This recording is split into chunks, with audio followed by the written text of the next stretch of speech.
सो जय सद्गुरुदेव अंदर। सद्गुरुदेव। जय सद्गुरुदेव अंदर सबको। यहाँ पर जो अभी सरोज जी ने बचाया, जो आचार्य तुलसी अपनी डायरी में क्या क्या गलतियां हुई, क्यों गलती हुई, उसका वो नोटिंग करते थे। और जिनको पता हो तेरापंथी के, वो बहुत ही बड़े साधु थे, संत थे। तो ये जो बात है बहुत ही इंपॉर्टेंट है। अभी परम कृपाणु देव जैसे परम कृपाणु देव इतनी महान दशा में भी वो नोट्स अपने लिखते ही थे।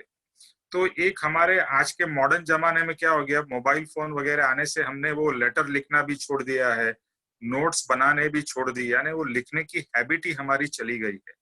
तो लिखना बहुत ही जरूरी है, क्योंकि लिखने से आपके भाव बाहर निकलते हैं। सिर्फ सोचने से भाव उत्पन्न हो सकते हैं, लेकिन लिखने से एक तरीके से भाव बाहर निकलते हैं और वो भाव को आप नोट डाउन कर सकते हैं।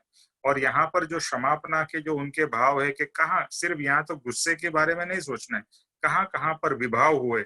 विभाव का सिर्फ मतलब क्रोध, मान, माया, लोभ तो है ही, लेकिन कहाँ पर मुझे संसार भाव होते गए जिसके कारण मैंने कर्म बांधे, उसको याद कर करके, जैसे सुबह से लेकर रात तक मेरे ऑब्वियसली संसार भाव तो, क्योंकि हम संसार में है तो संसार भाव तो हो ही रहे हैं, लेकिन वो संसार भाव न हो, संसार में रहकर वो दशा पे हमें पहुंचना है। तो वो दशा तो काफी उच्च दशा है, लेकिन इसका ये मतलब है कि आज के दिन संसार भाव में हम रहते ही हैं, उसकी क्षमापना, यानी गुस्सा आया, ये हुआ, वो सब की तो क्षमापना मांगनी है। और साथ साथ में ये जो संसार भाव में हम डूब जाते हैं, उसकी भी विशेष क्षमापना मांगनी है। और फ्यूचर के लिए भी वही क्षमापना मांगनी है कि हे भगवान, मैं आत्मा को भूलकर जो मैंने अनंत परिभ्रमण के कर्म बांधे हैं, उस सब परिभ्रमण के कर्मों की मैं क्षमा मांगता हूँ। अभी हम आगे बढ़ते हैं। तो हमने लास्ट सेशन में देखा कि किस तरह से जो फ्यूचर में कर्म आने वाले हैं, और ज्यादा फोकस अशुभ कर्म के ऊपर किया था कि किस तरह से अशुभ कर्म हमारे को पीड़ा देंगे, हमारे को दुख देंगे, चाहे वो आर्थिक हो, मानसिक हो, शारीरिक हो, कुटुंबिक हो, यानी कोई भी एनी काइंड ऑफ प्रॉब्लम जो फ्यूचर में आने वाले हैं, उसकी क्षमा मांग के उस कर्म को हम क्षय करें। और जैसे जैसे प्रोसेस बताया, पहले नेगेटिव कर्मों को क्षय करने का पहला पुरुषार्थ करना है, बट आगे बढ़ते बढ़ते इवन संसार के दूसरे कर्मों को भी मुझे क्षय करना है। मुझे तो अभी सिर्फ एक ही तरह के कर्म बांधने हैं, अगर हम कहे कि बांधने हैं, और वो कर्म है मोक्ष के कर्म बांधने हैं। तो सिर्फ मोक्ष का अगर मैं भाव करूं और आत्मा का भाव करूं, तो मुझे आत्मा रिलेटेड कर्म का बंधन होगा, मोक्ष का कर्म बंधन होगा, जिसके कारण मुझे मोक्ष मिलेगा, जिसको पुण्यानुबंधी पुण्य कर्म कहते हैं, कि जो फ्यूचर में पुण्य देगा और आगे जाके भी मोक्ष का ही पुण्य देगा। ऐसा ही बल, आगे पढ़ते हैं, ऐसा ही बल जैसे क्षमापना का बल है, ऐसे पापा जी कहते हैं ऐसा ही बल मंत्र का है। जीव को सबसे ज्यादा अगत्यता, इम्पोर्टेंस मंत्र स्मरण की लगनी चाहिए। अभी मंत्र के बारे में ऐसा है कि कुछ लोगों को मंत्र मिले हैं, पापा जी से हो या उनके और कोई गुरु से मिले हो, तो मंत्र बहुत बहुत इम्पोर्टेंट है। और अगर मंत्र नहीं मिले हैं, तो एक सादा सादा मंत्र, मतलब सादा इसके लिए बोल रहा हूँ, शब्द सादे हैं, मंत्र तो बहुत पावरफुल है, कि मैं आत्मा हूँ, देह से भिन्न हूँ। बस इसको आप मंत्र भी ले सकते हैं, और मंत्र की तरफ इसका रटन, रटन मीन्स भाव पूर्वक उसकी स्तुति कर सकते हैं कि मैं आत्मा हूँ, देह से भिन्न हूँ, इस शरीर से भिन्न हूँ, और मेरा लक्ष्य मोक्ष है। इस तरह से मंत्र का भाव आप ढूंढ सकते हो। और दूसरा, परम कृपाणु देव ने जो मंत्र दिया है, सहज आत्मस्वरूप परम गुरु, सहज आत्मस्वरूप परम गुरु, वो परम कृपाणु देव का दिया हुआ मंत्र है। जिसको लिखना है तो लिख लीजिए। एक तो जो बताया कि मैं आत्मा हूं, देह से भिन्न हूं। दूसरा, सहज आत्मस्वरूप परम गुरु, ये परम कृपाणु देव का दिया हुआ मंत्र है, उन्होंने ये मंत्र मुनि लल्लू जी महाराज को दिया था, सहज आत्म स्वरूप परम गुरु। यानी जो सहज आत्मा का स्वरूप है वही परम गुरु है।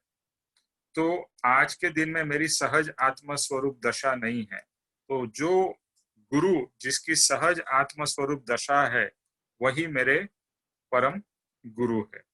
चाहे वो पापा जी हो या और जिनको भी आप प्रत्यक्ष मानते हो या नहीं प्रत्यक्ष है, तो परम कृपाणु देव वो मेरे गुरु है।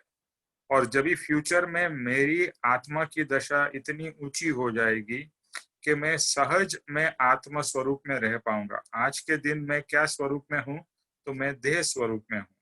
और फ्यूचर में जब भी मैं आत्म स्वरूप में रह पाऊंगा, सहज, देखो यहाँ पर वर्ड है सहज, यानी विदाउट एनी एफर्ट में आत्म स्वरूप में रह पाऊं, वैसी मेरी दशा होती है, तो फिर मेरा स्वयं का आत्मा ही मेरा गुरु हो जाएगा। लेकिन तब तक जो परम गुरु यानी कि जो ज्ञानी पुरुष है वही मेरे परम गुरु है, वही सहज आत्म स्वरूप में वो है, इसके लिए मेरे परम गुरु है। और जब भी मैं स्वयं सहज आत्म स्वरूप में रह पाऊंगा तो वो मेरा ही आत्मा मेरा गुरु होगा। फिर एक और मंत्र परम कृपाणु देव ने दिया है, आत्म भावन भावता जीव लहे केवल ज्ञान। मैं रिपीट करता हूँ, आत्म भावन भावता जीव लहे केवल ज्ञान। आत्म भावन यानी आत्मा की भावना करते करते कि मैं आत्मा हूँ, मुझे आत्म स्वरूप में रहना है, ऐसे भाव निरंतर चलते रहे तो जीव कहाँ तक पहुंच जाएगा, केवल ज्ञान तक। आत्म भावन भावता जीव लहे केवल ज्ञान, ये सिर्फ आत्मा की भावना दिन रात चलती रहे तो जीव केवल ज्ञान तक पहुंच जाएगा। अभी अगर पप्पा जी से आपको मंत्र मिला है तो वही मंत्र आपको करना है, या अगर आपके कोई प्रत्यक्ष गुरु ने आपको कोई मंत्र दिया है तो वो जरूर करिए। और अगर आपके पास में मंत्र नहीं है ऐसा कोई प्रत्यक्ष गुरु का, तो फिर ये जो मैंने 3 मंत्र बताए उसमें से एक ही मंत्र, सब मंत्र एक साथ में मत करिए, एक ही मंत्र, लेकिन दिन रात उसकी भावन भावता यानी उस भाव में, मंत्र के भाव में चले जाइए कि मैं आत्मा हूँ, शरीर से भिन्न हूँ, उस भाव में चले जाइए। भले अपने आप को इमेजिन करिए कि मैं आत्मा हूँ और ये शरीर अलग है, मैं शरीर और इंद्रियों से अलग हूँ, मैं आत्मा हूँ, ये भाव करते रहिए, तो उसको एक मेडिटेशन भी आप कह सकेंगे। तो मंत्र स्मरण बहुत बहुत जरूरी है। अगर यथार्थ तरीके से मंत्र स्मरण करते हो तो मंत्र स्मरण करते करते ऑटोमेटिक क्षमापना में जीव चला जाएगा। यह नियम है।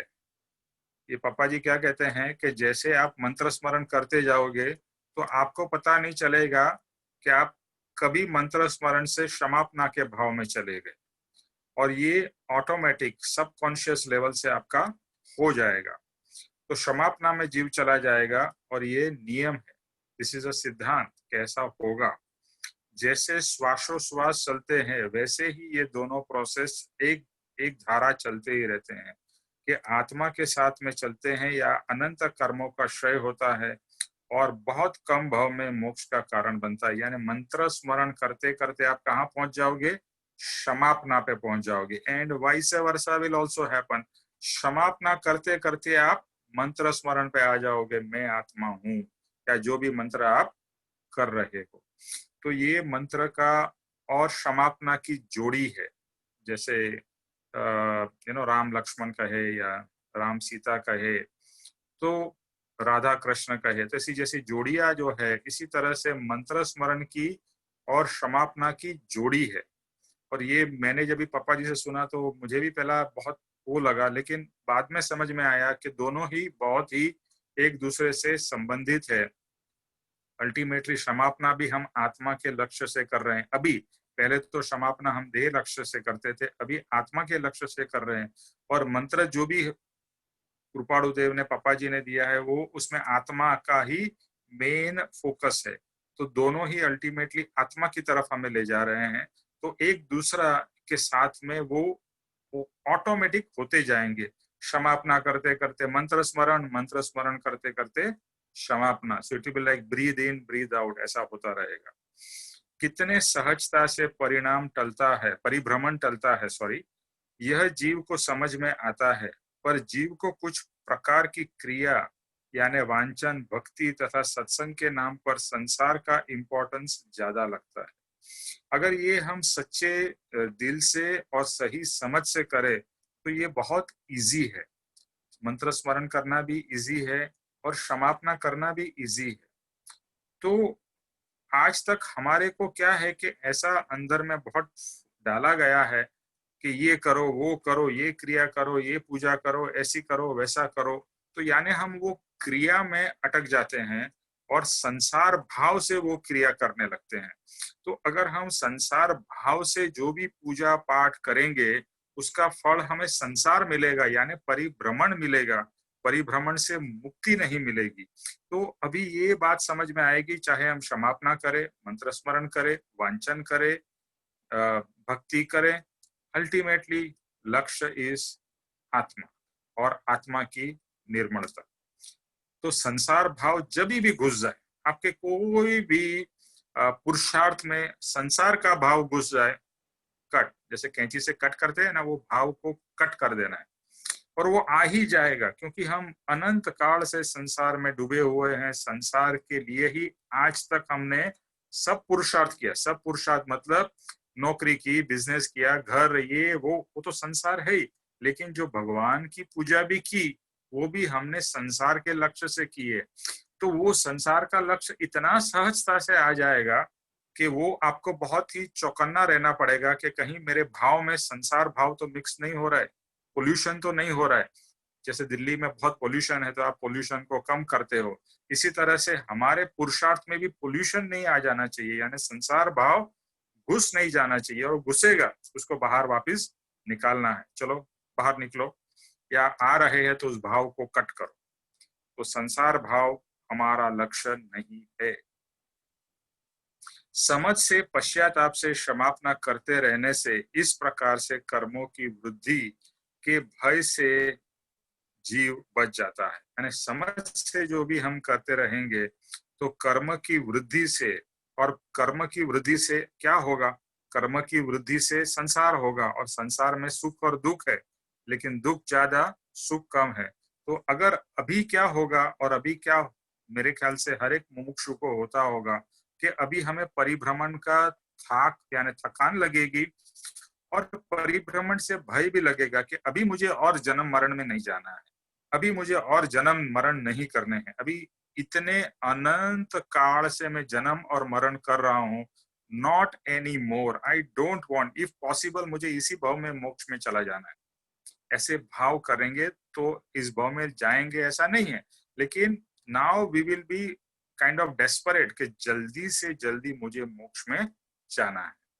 क्योंकि संसार कितना भी अच्छा कर लो उसमें सुख नहीं मिलता है, उसमें से एंड में दुख ही निकलता है। तो अपनी शक्ति खिलती हो तभी ही जीव अपने दोष देख सकते हैं और सच्चा पश्चाताप कर सकते हैं। तो जैसे वापिस में यही, जैसा सरोज जी ने बताया कि अभी आचार्य तुलसी की बात बताई, ऐसे हर एक महात्मा के केस में देखेंगे तो हर एक महात्मा की जैसे जैसे दशा बढ़ रही थी या बढ़ती जा रही थी, वैसे वैसे उनकी आत्मा की शक्ति बढ़ती है। तो जब भी कहते हैं कि अपनी शक्ति यानी आत्मा की शक्ति खिलती हो तभी जीव अपने दोष देख सकता है। उसी समय जीव को अपने दोष दिखाई देंगे, अदरवाइज अपने दोष जो अबूझ अवस्था है या स्वप्न अवस्था में तो उसे अपने दोष कभी दिखाई नहीं देते हैं। और फिर जब ये दोष दिखाई देंगे तभी सच्चा पश्चाताप जीव कर पाएगा। जब तक आत्म धर्म की थोड़ी भी जीव को समझ न हो तो जीव कभी भी अपने दोष देखेगा ही नहीं।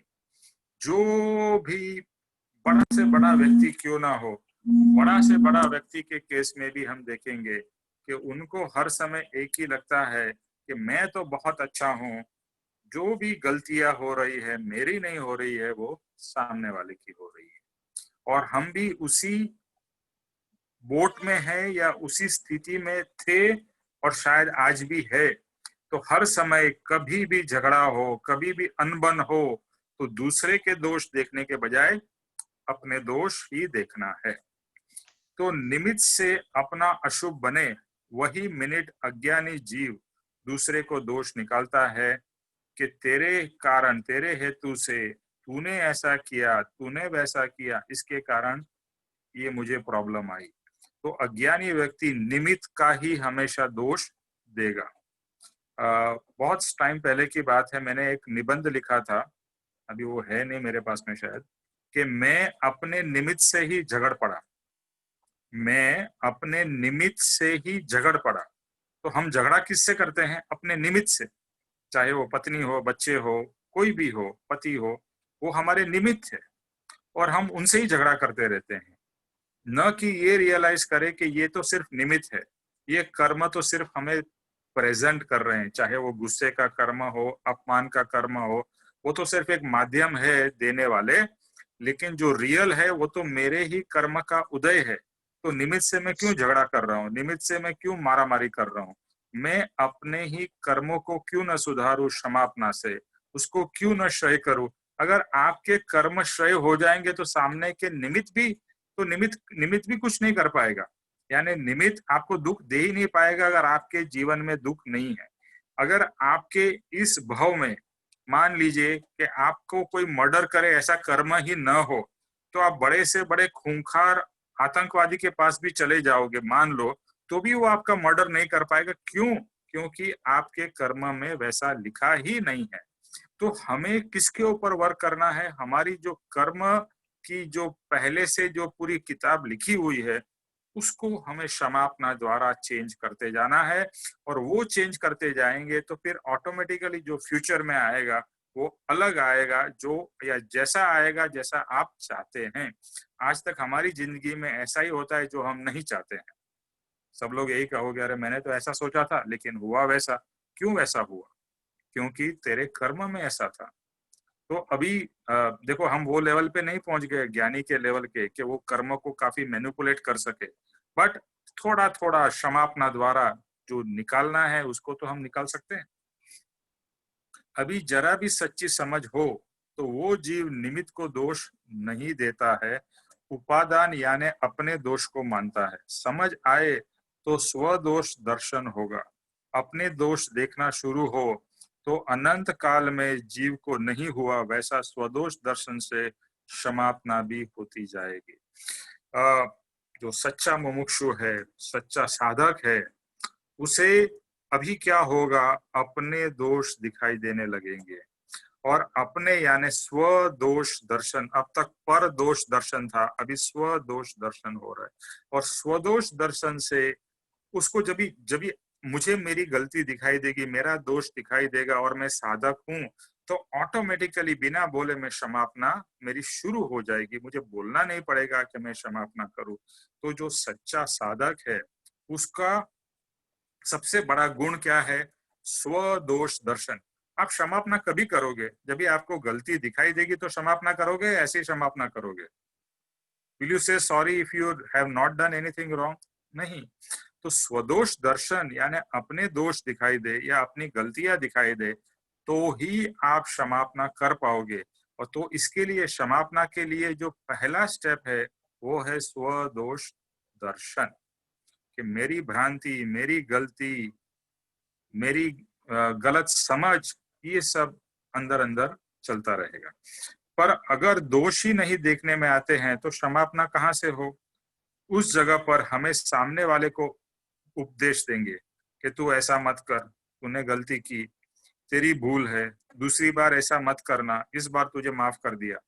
अब तक हम ऐसा ही करते थे ना, अब तक हम दूसरे की गलतियां देखते थे। तेरी गलती से झगड़ा हुआ, तेरे कारण मैं रो रही हूँ, तेरे कारण ऐसा हो रहा है, तेरा तेरा तेरा, मतलब सब गलतियां तेरी। और फिर कभी कभी हम बढ़ चढ़ के ऐसा भी बोलेंगे कि अभी नेक्स्ट टाइम ऐसा मत करना, नेक्स्ट टाइम ऐसा मत करना, इस बार मैंने तुझे माफ किया।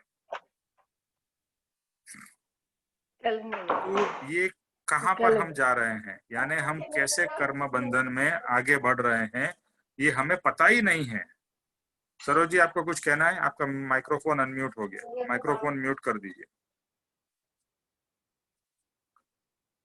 आत्मा की शुद्धता हुई हो तो जीव अपने दोष देख सकता है और सच्चे अर्थ में पश्चाताप कर सकता है, जिससे कर्म वीक होता है। अभी यहाँ पर क्या कहा, आत्मा की शुद्धता हुई तो जीव अपने दोष देख सकता है। जैसे कबीर जी ने कहा कि जगत में मैं दूसरे के दोष या दोष देखने गया, मुझे किसके भी दोष दिखाई नहीं दिए, लेकिन अंतर में मेरे अंदर में झांका तो मुझसे बुरा ना कोई। परम कृपालु देव हे प्रभु में क्या कहते हैं, अधमाधम अधिकोपतित, मतलब सबसे गिरा हुआ, सबसे बुरा। अधमाधम मतलब गिरो में भी, उससे भी मैं गिरा हुआ। अधमाधम अधिकोपतित, पतित मीन्स एकदम गिरा हुआ, पतित बुरा जैसा कह लो। सकल जगत अधमाधम अधिकोपतित सकल जगत मा हूं, ए निश्चय आव्या बिना साधन कर से सो। जब तक ये रियलाइज नहीं होगा कि जगत में मुझसे बुरा ना कोई, मेरे से बुरा नहीं है, मेरे से गया गुजरा कोई नहीं है, और ये जब भी रियलाइज होगा तभी परम कृपालुदेव कहते हैं तब तक तू साधन क्या करेगा, तब तक तू क्षमापना क्या करेगा, तब तक तू क्षमापना कर ही नहीं पाएगा, या करेगा तो सिर्फ शब्द से करेगा। तो ये रियलाइजेशन कि गलतियां मेरी है, मेरे कर्म की है। कृपाणु देव ने एक पत्र में लिखा है, किसी की भी गलती नहीं है। जब भी ये भाव में है ना, लिख लेना कि गलती किसी की भी नहीं है। अगर मेरे साथ में कुछ भी बुरा हो रहा है तो उसका एक ही कारण है, और वह है मेरे पूर्व के किए हुए कर्म, यानी मेरी ही गलती है। अभी कुछ लोगों को लगेगा अरे ये बार बार मैं अपनी गलती करता रहूंगा तो I may get into self depression, pity. नहीं, ये बहुत ही एक बैलेंस है, संभाल के चलना है। अंदर खड्डे में नहीं गिरना है, खड्डे से बाहर निकलने का रास्ता है, लेकिन आप उल्टा मत चले जाना, सेल्फ पिटी में मत चले जाना, डिप्रेशन में मत चले जाना, अरे मैं तो इतना बुरा हूँ, मैं तो ऐसा हूँ, मैं तो वैसा हूँ। नहीं, ये पॉजिटिविटी के लिए ये कभी होगा मालूम है, आज की दशा में आपसे नहीं होगा। यहाँ क्या कहा है, आत्मा की जब भी शुद्धता होगी, आत्मा की वैसी दशा आएगी तो ये अंदर से गलतियां आपको बहुत दिखाई देगी। वरना अगर आपकी दशा कम है तो आपको बहुत कम गलतियां दिखाई देगी, और जिसकी दशा बहुत ज्यादा है, ऊंची है, उसको बहुत ज्यादा अपनी गलती दिखाई देगी। तो हमें तो वो दशा प्राप्त करनी है, और दशा प्राप्त होगी तो अपनी गलतियां दिखाई देगी या अपने दोष दिखाई देंगे, और स्वदोष दर्शन, तो वहां पर क्षमापना अपने आप होगी। अगर इस तरह से अगर हम क्षमापना या पश्चाताप करते रहेंगे तो जो भी कर्म है वो हमारे निर्बल हो जाएंगे, वीक हो जाएंगे, और जो भी फ्यूचर कर्म में आएगा तो उसके कारण जो रिजल्ट भी बहुत वीक आएगा। पश्चाताप करके कर्म हल्के करते रहने से कर्म की वृद्धि करने वाले व्याज से भी बच जाते हैं, और अगर पश्चाताप अति बलवान हो तो प्रिंसिपल अमाउंट को भी चुकता कर सकते हैं। अभी जिसको आपको पता होगा, जैसे आपने घर लिया है, उसके लिए लोन ली हो, तो पहले क्या होता है, आपने जो लोन लियो, मान लो कि 20 साल के लिए लोन लियो, चाहे घर के लिए, बिजनेस के लिए, किसी के लिए भी, तो जब भी वो लोग ईएमआई लेते हैं ना, उसमें पहला पता है आपका इंटरेस्ट डिडक्ट होता है ईएमआई के द्वारा, प्रिंसिपल अमाउंट नहीं होता है, और फ्यूचर में फिर प्रिंसिपल अमाउंट डिडक्ट होना शुरू होता है। तो पापा जी यहाँ पर कह रहे हैं कि जब भी आप क्षमापना करते जाओगे तो पहले आपके जो इंटरेस्ट है, यानी देखो कर्म अंदर में पड़े हुए हैं, और वो कर्म धीरे धीरे उसकी भी वृद्धि, यानी वो कर्म की भी बढ़ोतरी होती रहती है। तो जब भी हम क्षमापना कर रहे हैं तो क्षमापना द्वारा जो बढ़ोतरी, यानी जो प्रिंसिपल के साथ में जो इंटरेस्ट है, तो पहले वो क्षमापना से इंटरेस्ट हमारा कट होता जाएगा, और अगर बलवान क्षमापना होगी तो प्रिंसिपल भी कट हो जाएगा, और प्रिंसिपल अमाउंट कट हुआ तो ऑटोमेटिकली इंटरेस्ट भी नहीं आएगा, लेकिन प्रिंसिपल रहेगा तो इंटरेस्ट भी अपने आप बढ़ता जाएगा। जैसे आप बैंक में कुछ पैसा रखते हो तो प्रिंसिपल अमाउंट, समझो आपने 1 लाख रुपया रखा, तो 2 साल, 5 साल, 10 साल के बाद में बढ़ जाता है। इसी तरह से अंदर में रहे हुए कर्म, जो हमारे नेगेटिव भाव है, नेगेटिव भाव यहाँ पर मैं वो कह रहा हूँ कि जो आत्मा को छोड़ के संसार के भाव है, उसको मैं सब नेगेटिव भाव कह रहा हूँ, तो वो सब नेगेटिव भाव, उसका भी अंदर अंदर में बढ़ोतरी होती रहती है। तो यहाँ पर क्षमापना से पहले इंटरेस्ट कट होता है, और अगर बलवान क्षमापना चलती है तो पापा जी कहते हैं कि प्रिंसिपल अमाउंट भी कट होता जाता है। इसके साथ में विशेष अगत्य की बात यह है कि जीव जितने समय के लिए क्षमापना करता रहता है, पश्चाताप का वेदन करता है, उतने समय के लिए वह दूसरे शुभ या अशुभ भाव से पर रह सकता है। यानी कि वह कर्म के दौरान नवीन कर्म बंधन अति अल्प मात्रा में होते हैं और वह भी शुभ प्रकार के होते हैं।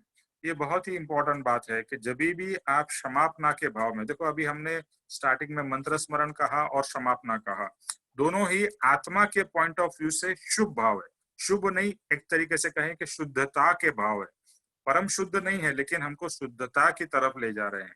तो जब भी हम पश्चाताप कर रहे हैं तो हमारा लक्ष्य आत्मा है। देखो ये ध्यान में रखिए कि पश्चाताप जब भी आप करें या मैं करूं, लक्ष्य आत्मा लक्ष्य से पश्चाताप होना चाहिए।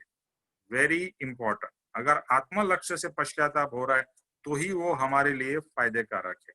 तो आत्मा लक्ष्य से पश्चाताप या मंत्र स्मरण हो रहा है तो उस समय तो पुराने कर्म हमारे कट हो रहे हैं और जो नए कर्म उदय में आ रहे हैं, बिकॉज हम आत्म भाव में मंत्र स्मरण या क्षमापना के भाव में है, तो हमारे नए ज्यादा स्ट्रॉन्ग कर्म बंधन नहीं होंगे। जैसे अभी मैं क्षमापना मांग रहा हूं या कुछ और मेरे जीवन में हो, अंदर से क्षमापना चल रही है, तो जो भी कर्म बंधन मेरा होगा because of my outside activity, वो बहुत कम इंटेंसिटी का होगा। और पप्पा जी कहते हैं बिकॉज आप अंदर में आत्म भाव में है, तो जो भी कर्म का बंधन होगा वो शुभ बंधन होगा, अच्छा बंधन होगा, जिसके कारण आपको सुख और शांति मिलेगी। इस प्रकार सहृदय से यानी कि सच्चे हृदय से, आत्म भाव से, आत्म स्वभाव से, पश्चाताप से एक तरफ निर्जरा होती है, दूसरी तरफ अबंध दशा।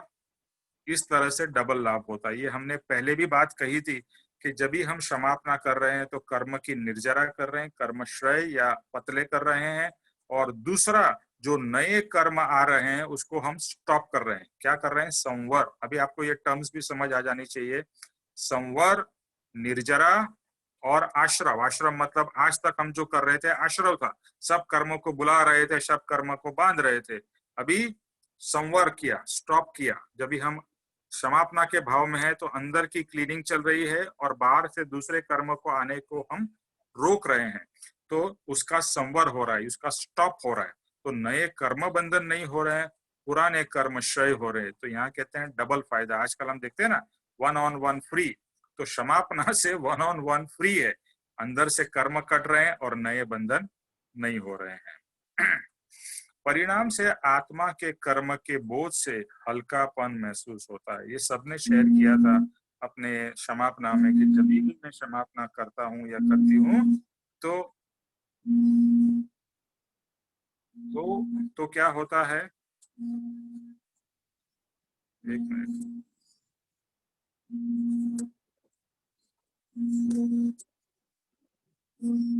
सुप्रिया जी का फोन आ रहा है।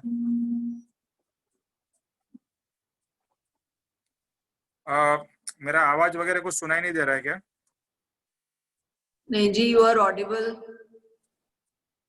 Is it clear? I think हाँ जी। सुप्रिया जी का कुछ प्रॉब्लम लगता है, उनका फोन आ रहा था। तो जैसे परिणाम से, क्षमापना के परिणाम से आत्मा का बोझ हल्का हो जाएगा और पश्चाताप के वेदन से किया हुआ आत्मा को शांति और चैन का अनुभव कराएगा।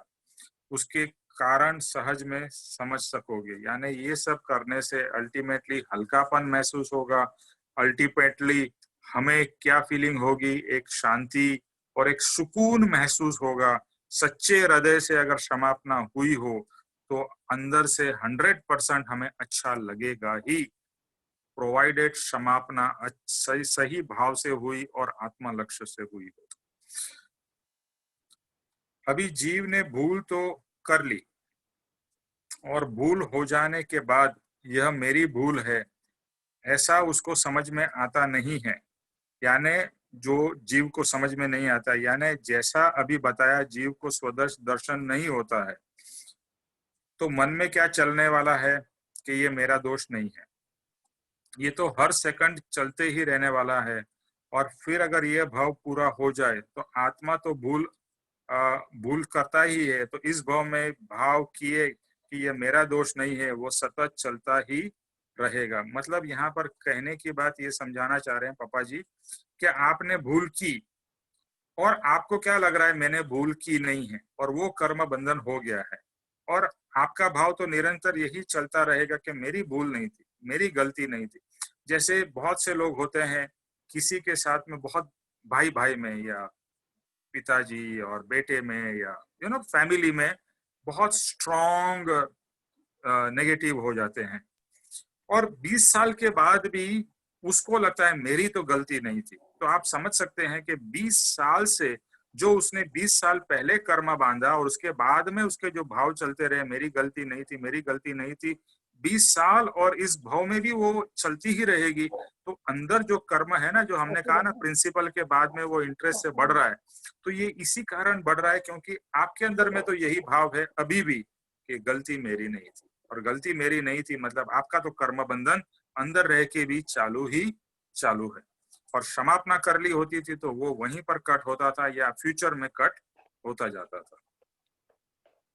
तो आगे वाले भाव में भी एक धारा कंटिन्यूअस चलती ही रहेगी। इस तरह से कितने ही भावों से ये क्रिया चल रही है। अभी ये गलती मेरी नहीं है, गलती मेरी नहीं है। सरोज जी आपका माइक बंद कर दीजिए। गलती मेरी नहीं है, मेरी नहीं है, ये जो भाव चल रहे हैं उसके कारण कर्म बंधन भी चल रहे हैं, और इस भाव के नहीं, पूर्व भाव के भी शायद हमें पता नहीं है, वो भी हम कर्म बंधन कंटिन्यूअस चल रहे हैं हमारे। तो इसको जैन दर्शन में अधिकरण क्रिया कहा जाता है, जो कर्म बढ़ते ही जाते हैं। तो एक है कर्म बांधा और दूसरा है अधिकरण क्रिया। अधिकरण मीन्स वो कर्म अंदर ही अंदर बढ़ते ही जाते हैं। उसका पापा जी ने एक दो अच्छे एग्जांपल्स दिए थे, तो प्रैक्टिकल समझेंगे तो अधिकरण क्रिया आपको समझ में आएगी। मान लो आपने बिजनेस किया, आपने तो आपका संसार बढ़ाया, 2 दुकान की, हाँ, और आप मर रहे हो, और मरते समय आपके बच्चे बेटे को कह रहे हो बेटा मैंने 2 दुकान की थी, अभी ये तो 2 दुकान की 4 दुकान करना, और तेरे पोते को बोलना 4 की 8 करे। तो यहाँ पर भाव क्या है? देखो अल्टीमेटली दुकान ये सब संसार ही है ना, तो हम संसार भाव हमने बढ़ाए हैं। ज्ञानी ने क्या बताया है? जो भी पैसा वगैरह कमाना है वो सिर्फ इस शरीर को टिकाने के लिए है। शरीर भूखा न रहे, शरीर को पोषण मिलता रहे, और एक डिसेंट हमारी लाइफ रहे। That is the purpose of money. Money's purpose is not to keep on becoming billionaire, millionaire, billionaire and multi-billionaires. That is not the purpose of money. Ultimately तुम billions को तुम खाने वाले तो नहीं हो, तो तुम्हारे को तो जितना खाना पीना सोना जितनी जगह चाहिए वो उतनी ही है। तो कहने की बात कृपाणु देव ने भी अलग अलग जगह पे कहा है, सब ज्ञानी पुरुषों ने कहा है कि अगर तेरे को जितना चाहिए उतना मिल गया है उसमें संतोष कर ले। फिर अगर अपने आप बढ़ जाता है, अपने आप आपके पुण्य से आपका बिजनेस बढ़ जाता है, वो अलग बात है। लेकिन तू खुद अपने भाव से मैं इतना बड़ा करूं, इतना बड़ा करूं, ऐसा भाव मत कर। तो जब भी इस सिचुएशन में पिताजी मर रहे हैं, वो क्या भाव कर रहे हैं? मैंने 2 दुकान की बेटा, लेकिन तू 4 करना, और तेरा पोता यानी मेरा पोता 8 करे। तो यहाँ पर हम जो संसार की वृद्धि के भाव कर रहे हैं, फिर पिताजी तो मर गए, अगर बेटे ने 2 से 4 दुकान की और उसके बेटे ने 4 से 8 की, वो सब जो दुकानें बढ़ रही है उसका कर्म का बंधन पता है किसको चलता रहेगा? पिताजी को, जो इस भाव करके मर गए। तो वो जो जहां भी जो योनि में गए हैं और जो भाव वो साथ में कैरी फॉरवर्ड करके गए कि मेरा बिजनेस बढ़े, मेरे मरने के बाद भी बढ़े, तो उसका कर्म अंदर अंदर बढ़ता ही जा रहा है, जिसको कहेंगे अधिकरण क्रिया। तो इस तरह से हम देखेंगे कि मरते मरते या जीवन में भी हमारा भाव संसार बढ़ाने का रहता है, संसार बढ़े बढ़े। तो ये जो संसार बढ़े या मेरा मेरा परिवार बढ़े, जैसे बहुत से लोग कहते हैं कि मेरा नाम, मेरा परिवार का नाम रोशन हो, तू मेरा नाम रोशन करे, ये हो। अल्टीमेटली ये सब जो भाव है वो भाव इतने स्ट्रांगली आपने बांध के रखे हैं कि इवन आपके मरने के बाद में भी वो भाव की वजह से वो कर्म का इंक्रीमेंटल होता ही जाएगा। वो भाव की वजह से जैसे ब्याज बढ़ता जाता है, तो कभी कभी ऐसा होता है ना, 1 लाख रुपए का प्रिंसिपल का विथ ब्याज 10 लाख रुपया भी हो जाता है। तो भले तेरा प्रिंसिपल कम हो, लेकिन ये अधिकरण क्रिया से तेरा कर्म इतना बड़ा हो जाएगा, तुझे पता भी नहीं है। तो अभी आप सोचोगे अरे बिजनेस नहीं करना चाहिए, करो, बिजनेस करो, ये करो, लेकिन संसार बढ़ाओ, मैं करोड़पति बन जाऊं, मेरा नाम हो जाए, मेरा ये सब तो लोभ भाव है, ये सब तो मान भाव है, ये सब भाव है। जितना जरूरी है उतना है, बट बढ़ाने का जो भाव है, यहाँ पर क्या बढ़ाने का भाव है? संसार बढ़ाने का भाव है। तो संसार बढ़ाने के भाव नहीं होने चाहिए। आपका बिजनेस अपने आप प्रोग्रेस करे वो अलग बात है, लेकिन आपके अंदर से ऐसा बहुत से लोग होते हैं जिसका बिजनेस इतना ही होता है लेकिन उसके बढ़ाने के भाव इतने होते हैं। तो बिजनेस छोटा है लेकिन बढ़ाने के भाव अल्टीमेटली कर्म बंधन भाव से होता है। तो तू जितने भाव से कर रहा है उतना तू कर्म बांध रहा है, भला तेरा बिजनेस इतना ही हो। और वैसे वर्षा किसी का बहुत बड़ा बिजनेस हो लेकिन उसको जरा भी बिजनेस बढ़ाने के, संसार बढ़ाने के भाव ना हो, उसके अंदर में निरंतर क्षमापना और ये सब चलती रहे। जैसे Param Krupalu Dev, he was a businessman and he was one of the very very successful businessman. और पप्पा जी के शब्द में कहे तो उनके पास में 2 घोड़ों की बग्गी भी थी, यानी he was like one of the top rich people in Mumbai at that time. लेकिन अंतर से एक भी संसार पैसे का भाव नहीं था। लेकिन जो कर्म का उदय आया उसको उन्होंने सहजता से एक्सेप्ट किया। कहीं भी आपने उनके पत्रों में लिख सुना है कि मैं इतने करोड़ों का बिजनेस या उस जमाने में लाखों का बिजनेस कर रहा हूँ, मेरे पास में हीरे मोती जवाहरात, ऐसा सब? Not even one word. It's all about वैराग्य, वैराग्य। तो अंदर में वैराग्य का भाव है। तो अधिकरण क्रिया जो है, जो अंदर में आपके भाव है ना, वो भाव के वजह से आपके कर्म अंदर अंदर बढ़ते ही जाएंगे। और संसार का भाव है तो संसार के जो कर्म बांधे हैं, एंड विद संसार भाव कंटिन्यूइंग, तो कर्म अपने आप लाइक अ डेमन ये बड़े बड़े होते जाएंगे। राक्षस बोलते हैं ना, बड़े बड़े हो जाते हैं। तो एक्चुअल में वो राक्षस को भूल जाओ, लेकिन हमारा कर्म ही राक्षस के जैसा विराट स्वरूप ले रहा है। तो इसको अधिकरण क्रिया कही जाती है। हाँ बोलिए। हाँ रीटा जी। हाँ जी निमेश भाई, अगर माता पिता अच्छा, ये सोच एक मिनट जरा होल्ड करेंगे रीटा जी, क्योंकि ये बीच में किसी का फोन आ गया तो मुझे उसको, I will just leave and come back.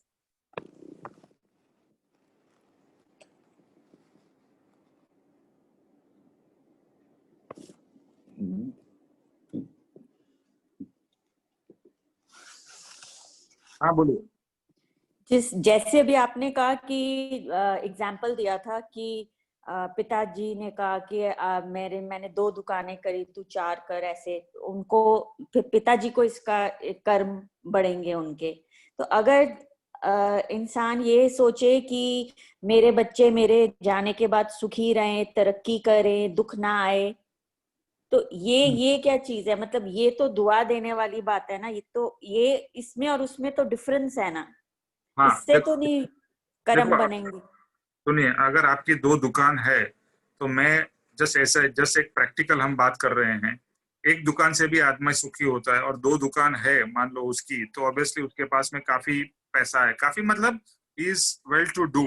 तो अगर उसके भाव सिर्फ ऐसे हैं कि मेरा बेटा तू सुखी हो और तेरे को कोई दुख ना आए, और अभी आत्मा अगर आपकी समझ आई है तो आप आपके बेटे को भी यही भाव करोगे कि बेटा तू भी आत्मा को प्राप्त कर। मरते समय बाप क्या बोलेगा अगर सच्चा मुमुक्षु है? तो बेटे को बोलेगा बेटा तू भी आत्मा की प्राप्ति कर, तू सच्चा सुख प्राप्त कर, क्योंकि ये जो संसार में सच्चा सुख नहीं है। तो एज अ मुमुक्षु बाप मैं तो यही भाव करूंगा मेरे बेटे के लिए कि बेटा तू आत्मा का सच्चा सुख प्राप्त कर। अगर आपको दुआ किसी को देनी है तो यही दुआ दो कि तुमको आत्मा का सच्चा सुख मिले। संसार का सुख के पीछे में दुख लगा ही हुआ है। जैसे ही मैंने आपको भाव किया कि आपको बहुत सुख मिले संसार का, तो एक्चुअली मैं एक तरीके से आपको श्राप दे रहा हूं। क्यों? क्योंकि उस सुख के पीछे में दुख आने वाला ही है। दैट इज द नियम संसार का। बोलता ना, एक साइड में सुख है तो दूसरे साइड में दुख है ही। तो अगर आपको सच्चे भाव से करना है तो आप दुआ करो कि उसको आत्मा का सुख मिले। Thank you. इसमें क्या है कि विचार दशा बहुत हमारी अलग हो जाती है, और सच्ची ऐसा लगता है कि हमारा जीवन का क्या डायरेक्शन, क्या अलग थिंकिंग, अलग डायरेक्शन हो जाता है। क्योंकि अल्टीमेटली आप बच्चे का सुख चाहते हो, और आप नहीं जान रहे हो कि आप ये सब मांग के उसको दुख दे रहे हो, ये भी हमको पता नहीं है। Okay, shall we move ahead. तो ये है अधिकरण क्रिया। अभी जो हमने होमवर्क लिया था उसका पापा जी ने इसके ऊपर विवरण किया है।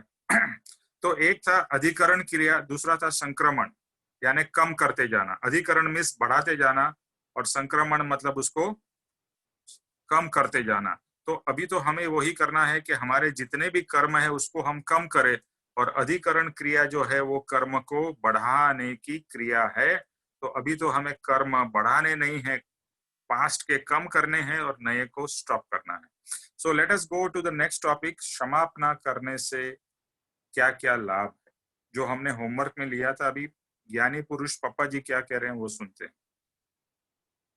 कि योग्य पश्चाताप पूर्वक क्षमापना, और ये सब पॉइंट्स कुछ रिपीट होंगे क्योंकि हमने पास्ट में इसको सुने हैं कि योग्य पश्चाताप पूर्वक क्षमापना करने से जीव को बहुत सारे फायदे होते हैं। यथार्थ विचारणा करने से नीचे बताए हुए चीजों की समझ स्पष्ट होगी।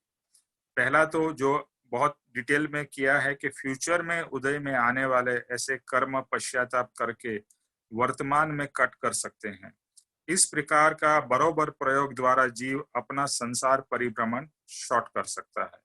अल्टीमेटली हमारा गोल क्या है कि ये बड़ा सर्कल लेने के बजाय क्षमापना से सर्कल हमारा छोटा कर दे।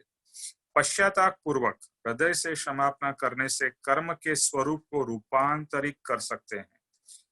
लंबे समय तक जो कर्म भुगतना पड़ेगा वैसे कर्म पश्चाताप और क्षमापना द्वारा शॉर्ट टाइम में पूरा कर सकते हैं। तो दूसरा, पहला तो ये जो जितने सारे कर्म है उसकी हम शॉर्ट कर रहे हैं, हमारा परिभ्रमण हम शॉर्ट कर रहे हैं। दूसरा यहाँ पर क्या लिखा है कि कर्म को रूपांतरित कर सकते हैं, यानी कर्म को, नेगेटिव कर्म को भी हम अपने ही भाव से पॉजिटिव कर सकते हैं।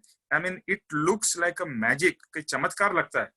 जैसे कोई होता है ना, जैसे हम सोचते हैं कि हम किसी बाबा के पास जाए और वो आशीर्वाद दे या टच करे तो हमारा दुख सुख में मिट जाए।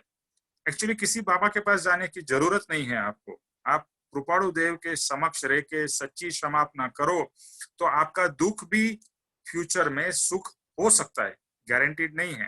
क्योंकि अगर बहुत दुख लिखा हो तो आप दुख को कम कर सकते हो, लेकिन अगर पॉसिबल है कि दुख सुख में भी कन्वर्ट हो जाए। और ऐसे बहुत सारे एग्जाम्पल्स है कि जो लोग मार्ग में आए और आत्मा के मार्ग में आगे बढ़े तो उनका जीवन काफी सुखमय हो गया। जैसे सौभाग्य भाई की बात करें तो उनको फाइनेंशियल बहुत ही प्रॉब्लम थी, और फाइनेंशियल प्रॉब्लम उनकी कम नहीं भी हुई, लेकिन उनका जीवन सुखमय हो गया। जो पहले दुखमय था वो सुखमय हो गया, उसका उनका जीवन सुखमय हो गया, और उनका जीवन में आत्मा का सुख यानी आत्मा का साक्षात्कार का हुआ।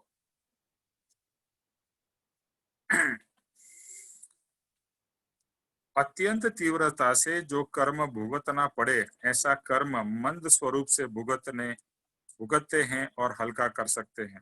मान लो 50, अभी ये थोड़ा स्ट्रॉन्ग एग्जाम्पल है, इसे घबराना मत। मान लो 50% कोई आपका कर्म लिखा हो कि 50% आपको आपका शरीर जल जाएगा आग के कारण, 50%। ओके, तो अगर आपकी बलवान क्षमापना चलती है तो उसके कारण जो फ्यूचर में 50% आपका शरीर जल जाने वाला था किसी एक्सीडेंट की वजह से या कोई कारण से, तो अगर क्षमापना बहुत स्ट्रांग हुई तो वो 50% 5% पे आ जाएगा। ऐसा नहीं है कि वो 0 हो जाए, हो भी सकता है, इट ऑल डिपेंड्स क्या कर्म है और क्या क्षमापना है। लेकिन 50 का 5 भी हो सकता है, यानी आपका वो कर्म उदय में आएगा और छोटी सी ईजा करके आपको चला जाएगा। तो आप कैन यू इमेजिन 50% अगर बर्न्स हो and it only reduces to 5%, तो यहाँ पर और कुछ चेंज नहीं करना है हमें, अंतरंग अंदर का प्रोग्रामिंग चेंज करते रहना है। क्षमापना अंदर अंदर चलती रहे, क्योंकि हमें पता नहीं है कि फ्यूचर में कौन से कैसे कर्म आने वाले। और घबराने की बात नहीं है, ऐसा मत सोचिए अरे मेरे पास में ऐसे कर्म है वैसे कर्म, वी डोंट नो।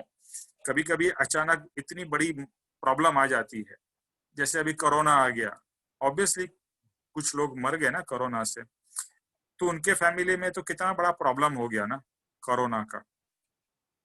तो महामारी है, हो गया, क्यों हुआ, कुछ लोगों को ही क्यों हुआ और बाकी सब लोग को नहीं हो रहा है, और बाकी लोगों को कोरोना हुआ फिर भी उनको डेथ नहीं हुई क्योंकि उनके कर्म में डेथ नहीं लिखी थी। तो जो भी है, आपको ये एग्जाम्पल है और एग्जाम्पल को एग्जाम्पल तरीके से समझना है कि कितना भी सीवियर कर्म है, क्षमा अपना द्वारा वो सीवियर कर्म को आप मंद कर सकते हो, क्योंकि आपने ऐसे सब कर्म बांधे हैं, वही उदय में आ रहे हैं। शारीरिक, मानसिक, आर्थिक, राजकीय अशाता रूप से जो भुगतना पड़ता है, वैसा कर्म सच्चे हृदय से क्षमापना करने से पश्चाताप रूप से मानसिक वेदना द्वारा निवृत्त किया जा सकता है।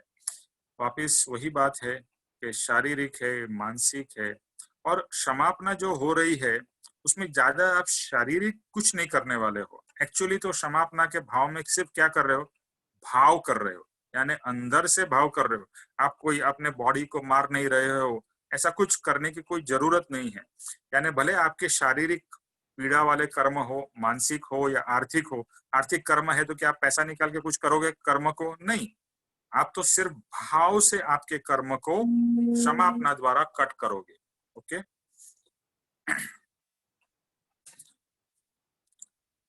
सो महत कर्म को अंदर से अंदर में वेदन करके बाह्य में छोटे स्वरूप में भुगत सकते हो। यानी बड़े से बड़े कर्म को अंतर में वेदन करके, ये यहाँ पर एक वर्ड है वेदन। वेदन मीन्स उसी तरह का पेन फील करना। जैसे आप कभी मान लो आपने बहुत सारी मूवी में देखा होगा, सुना होगा कि हिटलर ने कितने ही सारे ज्यूस को किस किस तरह से मारा, उनको कितनी पीड़ा दी। तो ये भाव सबको होगा, अरे माय गुडनेस, क्या पाप, कितना पाप। तो ऐसी पीड़ा जो हुई है, ऐसी पीड़ा आपको भी महसूस हो कि हे भगवान, कहीं मैंने तो ऐसे गलती से ऐसी कोई चीजें तो नहीं की है, कहीं मैं तो किसी को पास्ट भाव में किसी को तड़पा तड़पा के मारा नहीं है।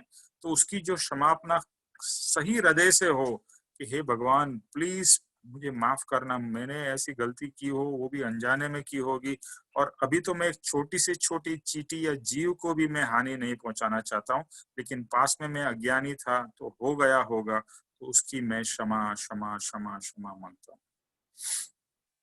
तो ये बाहर से जो आने वाला है, अंदर की क्षमापना से उसका स्वरूप छोटा हो जाएगा। अगर कोई रोग की शुरुआत हुई हो और डॉक्टर कहे कि ये रोग मिट नहीं सकता, तो भी कंटिन्यूअसली ऐसा पश्चाताप सच्चे अर्थ में करते रहने में आए तो ऐसा रोग भी अत्यंत मंद हो जाएगा।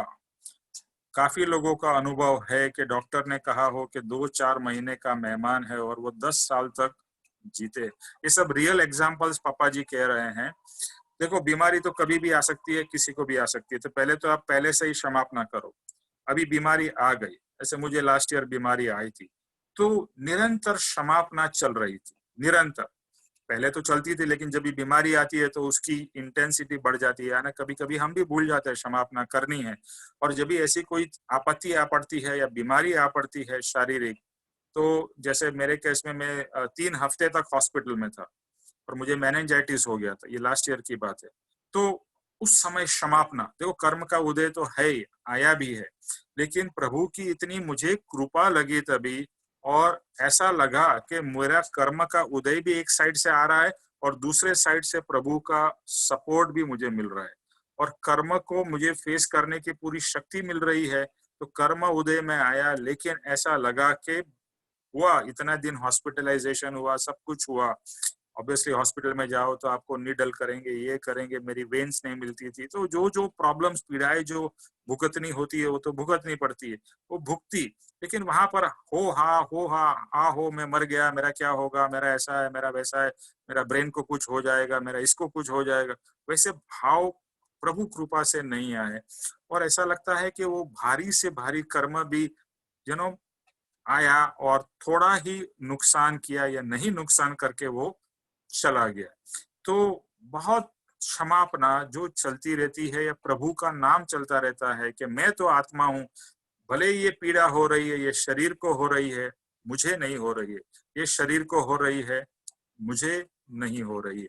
तो ये भाव जो है क्षमापना का और मैं आत्मा हूँ, ये पीड़ा शरीर की है, ये भाव निरंतर चलते रहे तो जैसे पापा जी ने यहाँ एग्जाम्पल दिया, ऐसे बहुत सारे कैंसर के भी अपने सत्संगी थे, उनको डॉक्टर ने बोला कि 2-4 महीना ही अभी इनके बचे हैं, लेकिन उनकी जो क्षमापना चलती रही और आत्म भाव जो स्ट्रांगली चलता रहा, उसके कारण 2-4 महीने के बजाय वो लोग 10 साल तक जिंदा रहे। ऑब्वियसली मृत्यु तो एंड में हर एक की होने वाली है, लेकिन क्षमापना से आप क्या क्या चेंज नहीं कर सकते हो।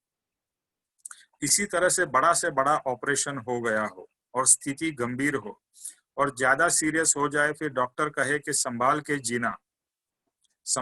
जीना, क्योंकि अभी आपकी कंडीशन बहुत डेलिकेट है और आप क्षमापना और धर्म की प्राप्ति हुई हो तो आपके 20-20 साल निकल जाएंगे और डॉक्टर को भी बहुत सरप्राइज होगा कि अरे इतना भारी ऑपरेशन के बाद में ये जीव बहुत ज्यादा जी नहीं सकता था और 20-20 साल तक जिंदा है। और डॉक्टर भी कहते हैं कि हमारे मेडिकल साइंस में इसका कोई जवाब नहीं है कि ये कैसे हो रहा है। तो ये मेडिकल साइंस नहीं है, ये स्पिरिचुअल साइंस है, ये कर्म से रिलेटेड है। ये कर्म का एडजस्टमेंट क्षमापना द्वारा हो सकता है। क्षमापना द्वारा बड़े से बड़े चीजों को भी फेस कर सकते हो। सच्चे धर्म की प्राप्ति के बाद इस तरह की क्षमापना हो तो ऐसी व्याधि भी दूर हो जाती है, आर्थिक व्यवस्था भी सेट हो जाती है। ऐसा बनता है जीव को बलवान श्रद्धा होनी चाहिए। ये क्षमापना का मार्ग, श्रद्धा बहुत इंपॉर्टेंट है। आपके अंदर में स्ट्रॉन्ग श्रद्धा हो तो आपके कोई भी कर्म चेंज हो सकते हैं। और कुछ कर्म जैसे बताए निकाचित है, वो तो भगवान को भी भुगतने पड़े, आपको भी भुगतने पड़ेंगे, लेकिन उस समय भी बहुत स्ट्रॉन्ग कर्म आएगा। जैसे राम भगवान को आया कि वनवास जाना पड़ा, लेकिन उनके अंदर में आत्मा में कोई नेगेटिव नहीं हुआ, यानी कर्म तो उदय में आया क्योंकि उनको भी भुगतना पड़ा, यानी जिसको निकाचित कर्म कहते हैं। जो कर्म क्षमापना से भी नहीं जाता है उसको भुगत के ही कम करना पड़ता है। लेकिन वैसे कर्म को हम साइड में रख दे तो बाकी काफी कर्म है जिसको हम क्षमापना द्वारा चेंज कर सकते हैं। और आत्मा क्षमापना से इतना स्ट्रांग होता है कि जो निकाचित कर्म उदय में आते हैं उस समय भी हमारे अंदर में समता रहती है। जैसे राम भगवान को वनवास में भी समता रही और सीता का अपहरण हुआ तो भी समता रही, लड़ाई की तो भी समता ही रही। समता उनकी कभी भी टूटी नहीं, समता के साथ में शांति। और भले बाह्य का दुख है लेकिन अंदर में आत्मा का तो सुख चलता है। इसलिए महावीर शिष्य परम कृपाणु देव ने उनकी मातुश्री और उनकी बाकी सब जो भी उनके जान पहचान वाले थे उनको सबको कहा कि क्षमापना दिन में कम से कम, कृपाणु देव ने कहा दिन में कम से कम 2 से 3 बार आप बोलना। कौन सी क्षमापना? जो कृपाणु देव ने लिख के दी है वो क्षमापना, या आपके अंदर से भी जो भाव से क्षमापना हो, बोथ आर गुड। तो कृपाणु देव ने कहा है 2 से 3 बार, हम एटलीस्ट 2 बार तो करें, सुबह और शाम, हो सके तो सुबह, दोपहर और रात को क्षमापना। जितना हो सके क्षमापना तो फायदेमंद ही है। तो जो कर्म भवी काल में भुगतने का वो क्षमापना द्वारा वर्तमान में खींच के भुगत सकते हैं, वर्तमान में उस कर्मों को लाके, और उसे चढ़ते ब्याज की चुक्ति से भी बचा सकते हैं। जो बताया ना, अधिकरण क्रिया से, अधिकरण के जो भाव है उससे जो कर्म हमारे, हमको तो पता नहीं है हमने पास में कैसे भाव करके कर्म बांधे हैं, तो उस भी कुछ कर्म ऐसे भी होंगे जो बढ़ते ही जा रहे हैं, तो वो कर्म भी हम क्षमापना से कम कर सकते हैं और वो ब्याज को भी कम कर सकते हैं या कट कर सकते हैं। जो अशुभ कर्म स्टॉक में पड़े हुए हैं और आज भी आत्मा का भाव उसके लिए यही है कि ये खराब है, वह तो है ही और भविष्य में ऐसे भाव रहने वाले हैं। इसलिए जब वह कर्म जब अंदर में रहा है तभी भी हमारा भाव ये तो खराब है, ऐसी प्रक्रिया या प्रोसेस अंदर में चले तो वह 10 गुना बढ़ जाता है। यानी कि जो चीज खराब है, आपको पता ही है खराब है और फिर भी आपने की है, और वो भाव अभी भी आपको पता है। जैसे मैंने गुस्सा किया, अभी एग्जाम्पल गुस्से का सबको पता है, तो गुस्सा बुरी चीज है, तो आपको पता है कि गुस्सा करना, और मैंने गुस्सा किया है और अभी तक मैंने उसकी क्षमापना नहीं मांगी, और अभी भी आज भी मुझे पता है कि गुस्सा बुरी चीज है, तो जो गुस्सा किया है और मुझे आज पता है कि गुस्सा बुरा है, तो अंदर अंदर वो कर्म तो बढ़ ही रहा है, बिकॉज आप उसको जानते हो कि वो चीज खराब है, तो उसकी क्षमापना आपने मांगी नहीं है। तो कर्म की भाषा में कहे तो घटने की और बढ़ने की क्रिया वो 10 टाइम्स या डेसिमल में चलती है। तो 1, 10, 100, 1000, 10,000, 1 लाख, 1, 2, 3, 4 नहीं चलती है, इट गोज इन मल्टीपल्स, 1, 10, 100 इस तरह से। और कम भी होते हैं तो करोड़ का लाख होगा, लाख का हजार होगा, हजार का 100 होगा, और 10 होगा, और 1 होगा। तो पट पट पट पट कर्म कटते भी हैं और पट पट पट कर्म बनते भी है। तो जो चीज गलत है वो अगर आप सुधारेंगे नहीं और उसको बढ़ावा भी देते रहेंगे तो आपके कर्म पट पट पट पट बढ़ते जाएंगे, और क्षमापना उसी स्ट्रॉन्ग भाव से होती जाएगी। तो जितने मल्टीपल्स में बढ़े हैं उतने ही मल्टीपल्स में यानी डिवीजन में आते जाएंगे। ये कर्म का सिद्धांत है। सो स्टॉक में रहे हुए कर्म जो है वह तुम्हारे अशुभ भाव है, और ये अशुभ भाव वैसा जीव को पता नहीं है, इसलिए वह उसका कैंसलेशन नहीं करता है, और जैसा है वैसा ही जीता जाता है। इसलिए नए कर्म बांधता है और पुराने कर्म का मल्टीप्लिकेशन होता है, और परिभ्रमण अनंत काल का चलता है। अभी तो हम जैसे एक नॉर्मल संसारी व्यक्ति है, उसे तो ये सब पता नहीं, और उसको तो लगता है ये सब चीज क्या है। वो गलतियां तो पुरानी जो गलती है उसका अंदर अंदर उसका कर्म बढ़ रहा है, और दूसरी नई गलतियां भी वो करते जा रहा है, या नए विभाव करते जा रहा है, यानी क्रोध, मान, माया, लोभ तो यानी सभी जीव करते हैं। अभी हमें समझ में आया फिर भी हमारे से हो रहे हैं, तो जिसे ये समझ ही नहीं है वो तो मतलब बेफाम करता है, इधर उधर आगे पीछे विभाव और कषाय और विषय, और ये सब तो उसके मतलब अनकंट्रोल्ड हो रहे हैं। तो अनकंट्रोल्ड किए हुए पहले के भाव हैं, अल्टीमेटली कर्म का दूसरा नाम है भाव, जो आत्मा के ऊपर लगे हुए हैं, और वो भाव इतने स्ट्रांग किए हैं या उसके अंदर में बढ़ने के भाव है, तो वो अंदर ही अंदर कर्म बढ़ भी रहे हैं, यानी उसका मल्टीप्लिकेशन हो रहा है, और नए कर्म और हम बांधते जा रहे हैं, यानी मल्टीप्लिकेशन ऊपर से और मल्टीप्लिकेशन। तो कर्म कितने बढ़ रहे हैं। जब भी हम कहते हैं ना कि हमें 15 भाव लगेंगे मुक्त होने के लिए, समझ आने के बाद में, क्यों? क्योंकि इतने सारे कर्म हमने कर चुके हैं, और इतने कर्म हमारे ऊपर में आज भी लगे हुए हैं, तो आप शुरू भी करो तो भी उसको 15 भाव लग जाते हैं। तो समझने की बात है कि जो लोग इसको समझते ही नहीं हैं, जो ये प्रोसेस को ही नहीं समझते हैं या मानते हैं, वो तो अनगिनत कर्म बढ़ है, और अनगिनत कर्म और बढ़ रहे हैं, और इसके कारण उनका परिभ्रमण का कभी भी एंड नहीं होता है, और हमारा भी आज तक नहीं हुआ था। इट्स द वेरी फैक्ट कि अब तक हमारा मोक्ष नहीं हुआ, इसका यही मतलब है ना कि हमारा परिभ्रमण अब तक तो चालू है, और अगर हम आज नहीं चेंज होंगे तो हमारा और भी चालू रहेगा। तो अभी स्टॉप, क्षमापना, ब्रेक ब्रेक ब्रेक। और दूसरे जो जैन कुल के लोग हैं, और आजकल तो दूसरे लोग भी मिच्छामि दुक्कडम करना सीख गए हैं। तो जब भी संवत्सरी प्रतिक्रमण होता है तो बस मिच्छामि दुक्कडम हम बोल देते हैं, मिच्छामि दुक्कडम, मिच्छामि दुक्कडम, और मिच्छामि दुक्कडम बोल देते हैं, वो साल में एक बार बोलते हैं, और वहां भी संसार भाव, या एक जैसे हम ग्रीटिंग्स देते हैं ना किसी को, गुड मॉर्निंग, गुड इवनिंग, मिच्छामि दुक्कडम, ऐसा हो जाता है। वहां पर क्षमाप के भाव ही नहीं है। मिच्छामि दुक्कडम का मतलब है कि प्लीज मुझे माफ करो, क्षमा क्षमा मांग रहे हो, मिच्छामि दुक्कडम। वहां पर तो हम स्माइलिंग करते हुए मिच्छामि दुक्कडम है, मिच्छामि दुक्कडम, मिच्छामि दुक्कडम, 10 जन को, 50 जन को, 100 जन को, सबको मिच्छामि दुक्कडम कर रहे हैं। तो ये जो है, ये एक्चुअली उससे कुछ भी फायदा नहीं होता है। अगर सच्चे हृदय से समझ पूर्वक अगर क्षमापना अखंडता से चलती रहे तो अनंता कर्मों की, पप्पा जी कहते हैं, सचमुच निर्जरा होगी, अवश्य निर्जरा होगी।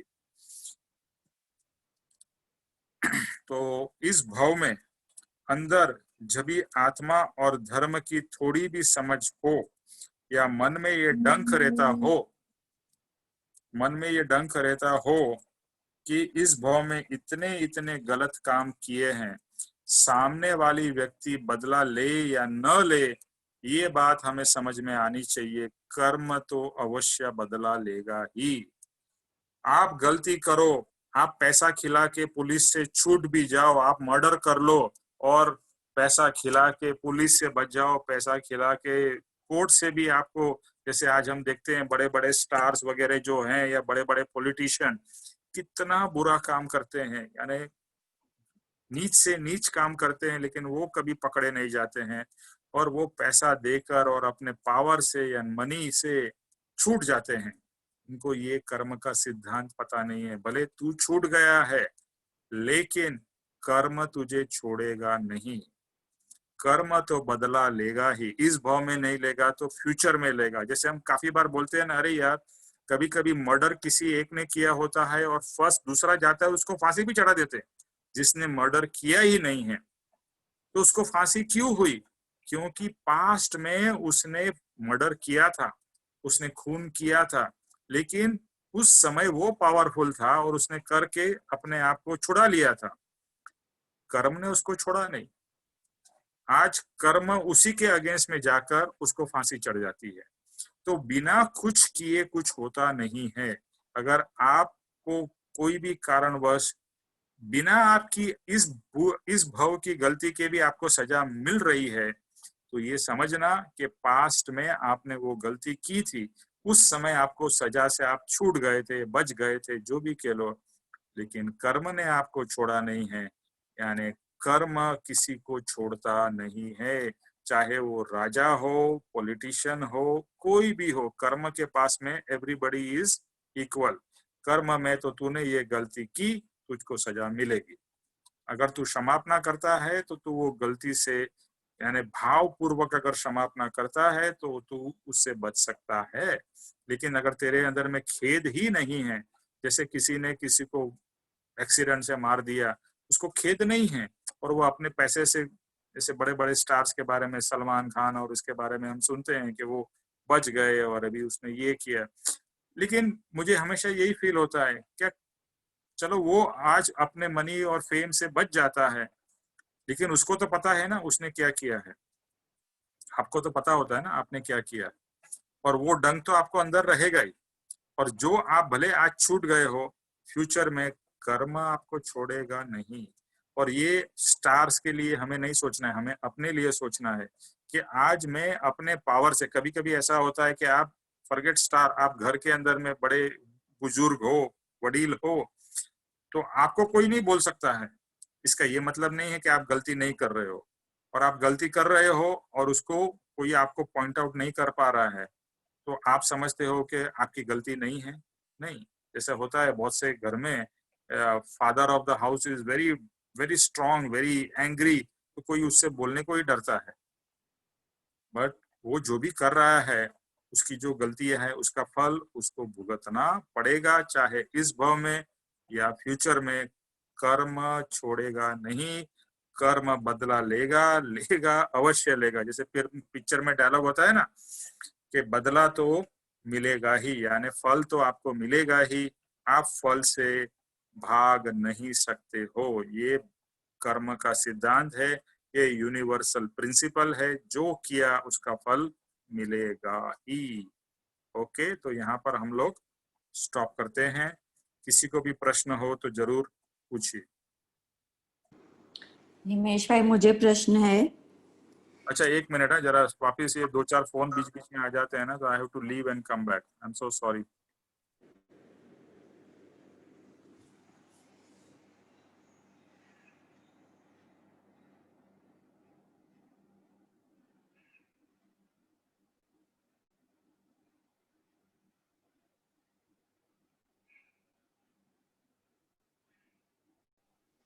हाँ बोलिए, सॉरी। हाँ जी, निमेश भाई, जैसे किसी एग्जांपल देते सॉरी। तो एग्जांपल देकर मैं ये हाँ रीटा जी बोलिए। हाँ, मेरी आवाज आ रही है निमेश भाई? अभी आ रही है। हाँ जी, एग्जाम्पल देके मैं ये प्रश्न पूछ रही हूँ। जैसे किसी व्यक्ति को आज की डेट में कोई बीमारी हो जाती है, तो वो क्षमापना करते रहते हैं जब तक वो बीमारी जाती नहीं। जब वो बीमारी से मुक्त हो जाता है तो उसके बाद वो ग्रैटिट्यूड फील मतलब करता रहता है, उसका थैंक यू करता रहता है, क्षमापना उसकी फिर कोई दूसरी प्रॉब्लम आती है उसके लिए चलती है। तो जो फ्यूचर का हम क्षमापना फ्यूचर के कर्म की करते हैं, जैसे कि आपने एग्जाम्पल बीमारी का या आर्थिक प्रॉब्लम का या कुटुंबी, तो उसका क्या एक बारी में ही क्षमापना करनी चाहिए और फिर उससे जुड़ना नहीं चाहिए कि वो भी कंटिन्यूसली होती जाए? देखो ऐसा तो जैसा सुनाई दे रहा है मेरा आवाज? हाँ जी। क्षमापना तो एक कंटिन्यूअस प्रोसेस एक सबकॉन्शियस लेवल पे चलती रहेगी। और एक बार आपने ये क्षमापना करने का प्रोसेस या ट्रिक समझ गए तो अंदर ही अंदर खेत चलता ही रहता है। यानी खेत का दूसरा नाम है क्षमापना। जरूरी नहीं कि एकदम बड़वान क्षमापना ही हो रही है हर समय, लेकिन जैसे आपने बीमारी का एग्जाम्पल दिया, अभी बीमारी चली गई तो ऑब्वियसली वो क्षमापना फिर बंद हो जाती है। लेकिन फिर आप अगर दूसरे किसी को बीमार देखते हो या और बीमारी की खबर पड़ते हो तो उस समय वापिस आपको ये भाव आएगा, हाँ मैं भी बीमार हुआ था या मैं भी बीमार हो सकता हूँ, उसकी क्षमापना मैं मांगता हूँ या मांगती हूँ। तो पापा जी ने जो बताया है कि डोंट जस्ट रेस्ट्रिक्ट योरसेल्फ, के जो आज उदय में आया है, जो कल उदय में आना है उसके लिए भी आज क्षमापना आप करो। जब भी ऐसा नहीं कि ये देखो अभी मैं बीमार हूं, मैं बीमार हो गया, बीमार नहीं हो और बीमारी का आप वो नहीं कर सकते हो। लेकिन हे भगवान, मैंने भी ऐसा, समझो अभी कोरोना की बात हो रही है, मैंने भी ऐसा कुछ भी किया हो उसकी मैं क्षमा मांगता हूँ कि जिसके कारण मैंने ऐसे कोई भी छोटे से छोटे कीटाणु यानी जो वायरस एंड बैक्टीरियाज का हानि की है, मैं उसकी क्षमापना मांगता हूँ। और जब भी आपने यहाँ पर कृपाणु देव ने कहा ना 2 से 3 बार दिन में क्षमापना करो, तो आप क्षमापना में क्या करोगे?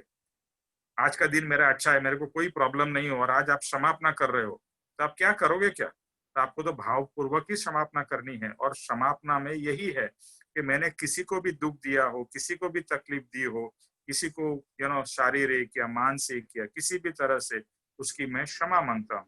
मैंने पास्ट में किया हो मुझे नहीं मालूम है, तो क्षमापना पे आप वही कर रहे हो। भले आज के दिन में आपको बीमारी नहीं है, ऐसे कोई प्रॉब्लम नहीं है, लेकिन जब भी आप दिन में 2 बार क्षमापना कर रहे हो, तो it is not just reading Krupalu Dev का क्षमापना, उसके साथ में भावपूर्वक कि मैंने बहुत ऐसे काम किए वैसे काम किए, उन सब की मैं क्षमा मांगता हूँ।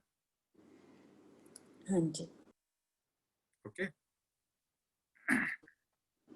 और मूल वापिस एक चीज पे आना है कि मैं आत्मा हूं और आत्मा को भूल के मैंने जो भी किया वो सब चीज की मैं क्षमा मांगता हूँ। तो पहले तो मैंने क्रोध किया, मान किया, माया किया, लोभ किया, ये सब की क्षमापना। और साथ साथ में फिर एक्चुअली बहुत सारी क्षमापना लिखी है, बट कृपाणु देव की जो क्षमापना है ना, एकदम कंसाइज है। और उस क्षमापना करते समय आप आपके जो भी भाव उत्पन्न हो रहे हैं, या वो क्षमापना पहले पढ़ लीजिए कृपाणु देव की, उसके बाद में आप क्षमापना के भाव में एक आ जाओगे। और उस भाव में बाकी जो भी आपके अंदर में विभाव वगैरह जो पास्ट के या प्रेजेंट के हैं, उसकी क्षमापना साथ साथ में कर सकते। बोलते हैं ना, बहती गंगा में हाथ धो लो। पहले आप कृपाणु देव की क्षमापना पढ़ोगे तो आप क्षमापना के भाव में आओगे। You will come in that frame of mind, and with that frame of mind बाकी जो भी आपको याद आता है उसकी क्षमापना कर लो। ओके। वो अभी वो हम लोग ये वाला बंद कर दिया ना अभी, ये आत्म सिद्धि वाला।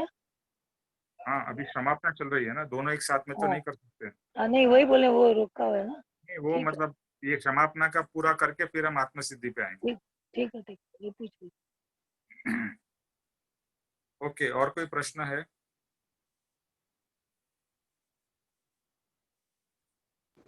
निमेश भाई, मंत्र स्मरण का भी मेरे को थोड़ा सा है। शायद मैं स्टूपिड क्वेश्चंस पूछती हूँ, बट अगर मैं नहीं पूछूंगी तो मेरे अंदर वो रहेगा। मैं ये कहूंगा Rita ji, and not to offend anybody, तो जो नहीं पूछते हैं वो स्टूपिड है। आप पूछ रहे हो तो आप स्टूपिड नहीं हो। ओके। अब जैसे कि मंत्र में आपने कृपालु देव जी के भी मंत्र 2 बताए जो उन्होंने सुभाग भाई को दिए, और जो प्रत्यक्ष सदगुरु होते हैं वो भी मंत्र देते हैं। तो दोनों में से वो भी ज्ञानी है, वो तो परमात्मा बन गए कृपालु देव जी, और जो प्रत्यक्ष सदगुरु होते हैं वो भी परमात्मा ही हैं। तो मुझे ये चीज समझ नहीं आती, अगर मैं कृपालु देव जी का मैं मंत्र करती हूँ और उससे मुझे बहुत शक्ति भी मिली, क्षमापना भी होती है, ये जो आपने मुझे मंत्र दिया था, मैं आत्मा हूँ, देह से भिन्न हूँ, मैं पहले बैठ के ही यही करती हूँ और उसके बाद मेरे अंदर से क्षमापना निकलनी शुरू हो जाती है। और फिर मैं जो बिल्कुल और आत्मा से, जब मेरी आत्मा जागृत होती है तो मैं फिर कृपालु देव जी की क्षमापना पढ़ती हूँ और मुझे उससे और ज्यादा आनंद आता है और ज्यादा प्योरिटी फील होती है। अब मैं ये पूछना चाहती हूँ कि जिनके सदगुरु प्रत्यक्ष सदगुरु नहीं है और वो उनकी शरण में जाना चाहते हैं, तो मैं समझती हूँ कि जो वो मंत्र देते हैं वो ज्यादा शक्तिशाली होता है, तो प्रत्यक्ष सदगुरु का मंत्र शक्तिशाली ज्यादा करना है या जो कृपालु देव जी का? मतलब आई कांट। मैं आपका प्रश्न समझ गया। मैं आपको सिंपल आंसर रात देता को हूँ। भी आज तो मैंने बोला रात को लेने के लिए आपका माइक्रोफोन म्यूट दवाई भी करिए। दे दी, एक्सटॉर्शन दे दिया। सरोज जी, सरोज जी आपका माइक्रोफोन म्यूट करिए। हाँ, सिंपल आंसर इज, जो प्रत्यक्ष लिविंग सत्पुरुष है उनका मंत्र करना है। ओके, और बिकॉज आप एक साथ में 4-5 मंत्र करोगे, मंत्र तो बहुत सारे हैं, मंत्र सबसे पहली प्रायोरिटी यही होनी चाहिए कि जो प्रत्यक्ष लिविंग सदगुरु है, जो उन्होंने आपको देखकर, जैसे पप्पा जी मंत्र देते हैं तो सबको एक यूनिवर्सल कॉमन मंत्र नहीं दे देते हैं। जैसे कृपाणु देव भी थे तो सौभाग्य भाई को अलग दिया होगा और लल्लू जी को अलग दिया और तीसरे को अलग दिया। हर एक की दशा अनुसार, उसके कर्म अनुसार मंत्र मिलता है। इसलिए एक स्टैंडर्ड मंत्र तो तभी यूज करना है जब भी और कोई मंत्र आपके पास में न हो, लेकिन पप्पा जी या दूसरे कोई भी प्रत्यक्ष ज्ञानी पुरुष से मंत्र मिला है तो वो मंत्र को ज्यादा फोकस करना है। Okay okay, thank you. Okay, so Rita ji, अभी आपके साथ ही हम जय स्वरूप करते हैं, अनलेस किसी को कोई प्रश्न है या क्लैरिफिकेशन। या क्षमापना के लिए भी कोई मंत्र है? बस क्षमापना वही मंत्र है। क्षमापना का जो आपके पास में, श्वेता आपके पास में वो छोटी वाली बुक है क्या? नहीं, मेरे पास नहीं कोई बुक। अच्छा, तो शकुन आप लाइन पे हो? हाँ हूँ मैं, जय सतगुरु। तो आप श्वेता को ये बुक पहुंचा दोगे अपनी? हाँ पहुंचा दूंगी। और एक्सप्लेन भी कर देना क्या क्या करना है श्वेता। ठीक है, ओके। श्वेता, जस्ट मैं इतना ही बताता हूँ कि एक चैप्टर है क्षमापना का, वो क्षमापना, ये गुजराती में ऐसे हिंदी में भी है, तो वो आपको क्षमापना करनी है। ठीक है, थैंक यू। और दूसरा, होपफुली नहीं, मैं बहुत ही भाव कर रहा हूँ कि जो नए लोगों के लिए पप्पा जी के साथ में मोस्ट लाइकली कल सेशन होगा, तो आप सब लोग भावपूर्वक तैयार रहिएगा और आपके जो भी प्रश्न है वो खुल के पूछिएगा। परमात्मा से ही रिलेटेड हो वैसे प्रश्न पूछिएगा, तो जो भी आपके मन में चल रहा है उनके साथ में सामने व्यक्त कर सकते हैं। ठीक है? सॉरी, एक और क्वेश्चन। जैसे ग्रैटिट्यूड, एक और क्वेश्चन, जैसे ग्रैटिट्यूड में बोलते कि 3 चीजें सोचो ग्रैटिट्यूड के लिए, तो क्षमापना के लिए जैसे हम दिन में कितनी बार सोचें फॉर बैलेंस, लाइक टू जैसे आपने बोला सेल्फ पिटी में भी नहीं जाना चाहिए, तो बैलेंस रखने के लिए कितनी बार? 2 से 3 बार, दैट्स इट। Okay, thank. 2 से 3 बार करो। और कभी भी जैसे ऐसा लगता है ना क्षमापना करते करते हम नेगेटिव या सेल्फ पिटी में जा रहे हैं, stop it, just stop it. Okay, अगर क्षमापना करके आप हल्के होके जा रहे हो तो कंटिन्यू, लेकिन क्षमापना करते करते अगर आप नेगेटिव भाव में जा रहे हो तो नीचे आपका माइक्रोफोन म्यूट कर दीजिए।